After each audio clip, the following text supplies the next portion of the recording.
안녕하세요. 송쌤의 영재놀이터의 송쌤입니다. 학부모 사랑방은 3월 한 달 동안 새로운 학기 다양한 만남에서 주의해야 할 내용들을 살펴보고 있습니다. 지난 시간에는 담임선생님과의 상담에서 해서는 안 되는 말이나 행동 유형에 대해 이야기해 보았는데요. 불필요한 질문이나 태도로 인해 교사와 학부모가 서로 부정적인 인상을 갖지 않도록 주의해야 한다는 말씀을 드렸습니다. 그런데 학기 초는 우리 반에 어떤 친구들이 있을까 하는 마음에 학부모님보다 아이들이 훨씬 더 긴장하는 시기입니다. 이에 오늘은 새학기 특집 그 두 번째 시간으로 학기 초 친구 관계를 잘 맺기 어려운 5가지 유형에 대해 알아보도록 하겠습니다. 자, 그럼 지금부터 저와 함께 오늘의 사랑방으로 들어가 보실까요?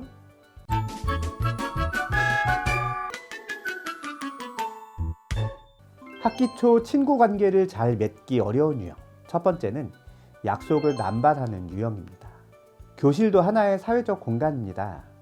정도의 차이는 있지만 교실에서도 좋은 교우 관계를 맺기 위해 치열한 물밑 작업이 이루어지죠. 특히 서로의 성향을 잘 파악하지 못하는 학기 초에는 소수의 아이들에게 인기가 몰릴 가능성이 높습니다. 우리 아이가 이러한 인기남, 인기녀가 된다면 더없이 좋겠지만 그러지 못할 확률이 더 높은 것이 사실이지요.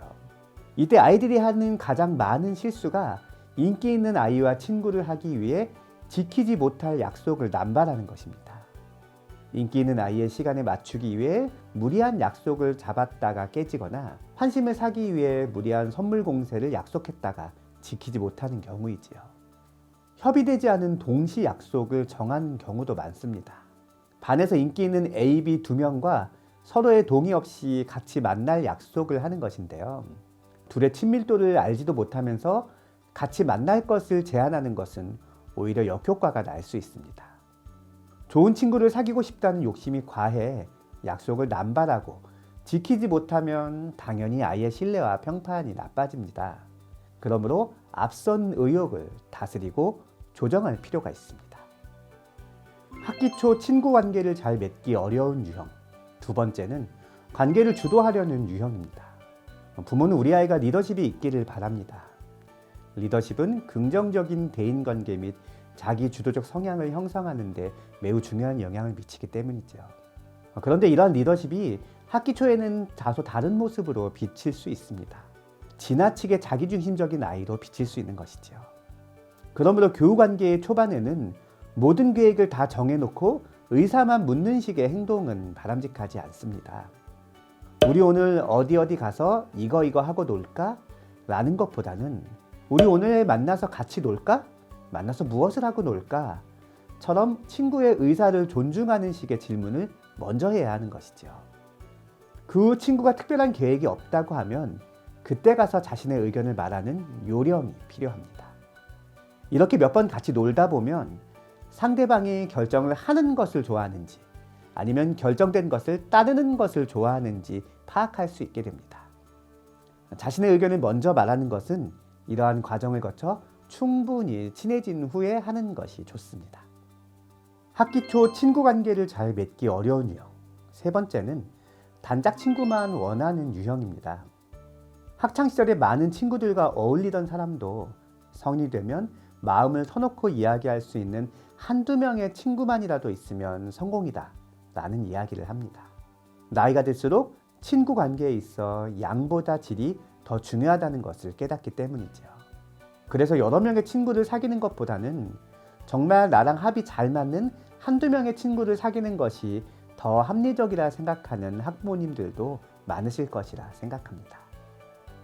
하지만 궁극적으로 이러한 진실된 한두 명의 친구는 수많은 시행착오를 통해 만들어집니다. 특히 다수와의 관계 맺기가 시작되는 유치원이나 초등 저학년의 경우에는 더욱 그러하죠. 다수의 아동학자들이 어릴 때의 교우 관계에서는 깊이보다 확장이 중요하다고 하는 이유도 이와 같습니다. 그러므로 처음부터 마음에 드는 한두 아이에게 관심을 집중하는 것보다는 되도록 많은 아이들과 두루두루 원만한 커뮤니케이션을 가진 후 집중할 대상을 점점 줄이는 것이 바람직합니다. 학기 초 친구 관계를 잘 맺기 어려운 유형. 네 번째는 학원 숙제하기 바쁜 유형입니다. 요즘 아이들 참 많이 바쁘죠.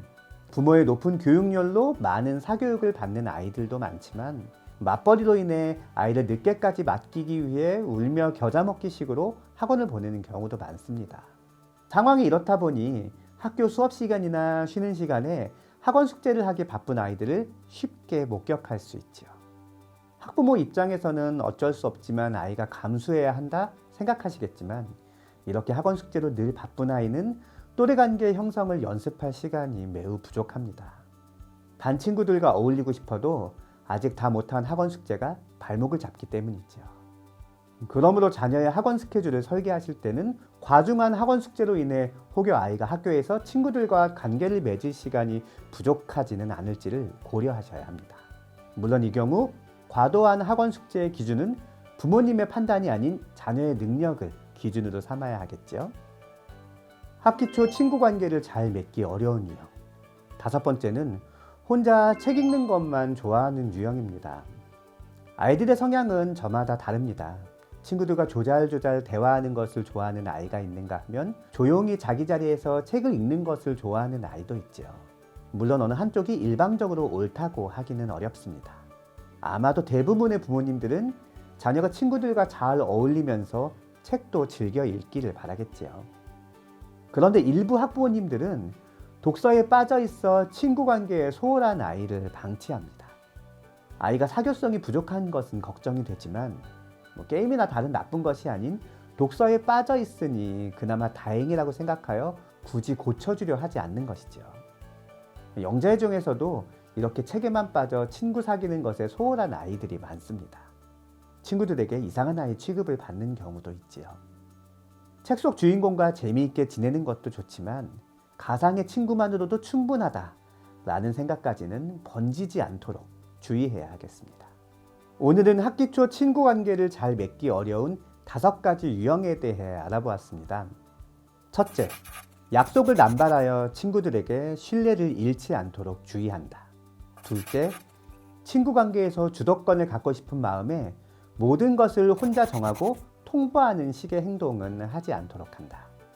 셋째, 단짝 친구를 사귀고 싶다고 처음부터 한두 명의 친구에게만 집중하는 것은 바람직하지 않다.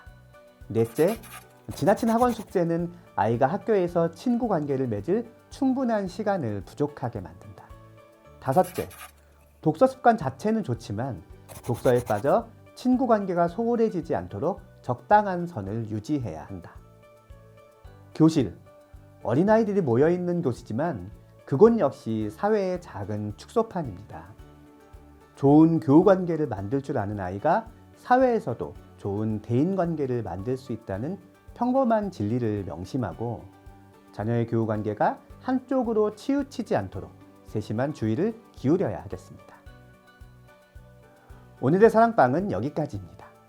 다음 시간에도 학부모님들이 공감하실 수 있는 좋은 이야기로 찾아뵙겠습니다.